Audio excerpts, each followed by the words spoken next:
ইরানের সর্বোচ্চ ধর্মীয় নেতা আয়াতুল্লাহ আল খামেনিকে শেষ বিদায় জানাতে তেহরানে ঢল নেমেছে বিদেশি প্রতিনিধিদের।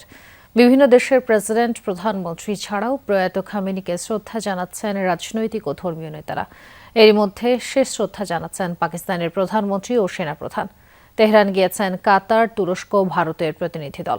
খামেনিকে শেষ শ্রদ্ধা জানিয়েছেন বাংলাদেশের পার্লামেন্ট স্পিকার অবসরপ্রাপ্ত মেজর হাফিজউদ্দিন আহমদ। সিলন টি রপ্তানিতে শীর্ষে।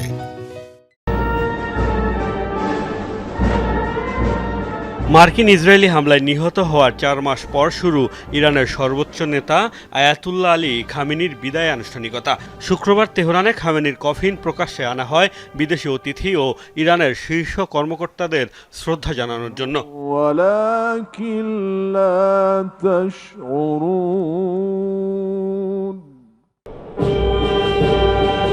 ইরানের গ্র্যান্ড মোসাল্লাহ মসজিদে আলী খামেনিকে শেষ শ্রদ্ধা জানান বাংলাদেশের পার্লামেন্ট স্পিকার অবসরপ্রাপ্ত মেজর হাফিজউদ্দিন আহমদ। এর আগে দেশটির স্পিকার বাঘের গালিবাফের সাথে বৈঠক করেন তিনি।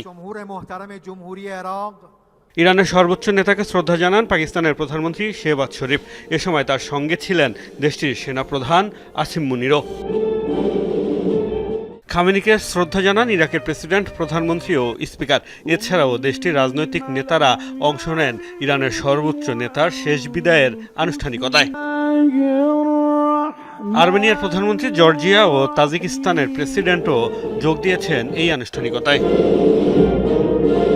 আজারবাইজান, উজবেকিস্তান, বেলারুশের পার্লামেন্ট স্পিকার, কাতারের সুরা কাউন্সিল স্পিকারও শ্রদ্ধা জানান প্রয়াত খামেনিকে। তুরস্কের ভাইস প্রেসিডেন্ট, কাজাখস্তান, নিকারাগুয়ার পররাষ্ট্রমন্ত্রী, ওমান, আফগানিস্তান ও ভারতের প্রতিনিধি দলও বর্তমানে অবস্থান করছেন তেহরানে।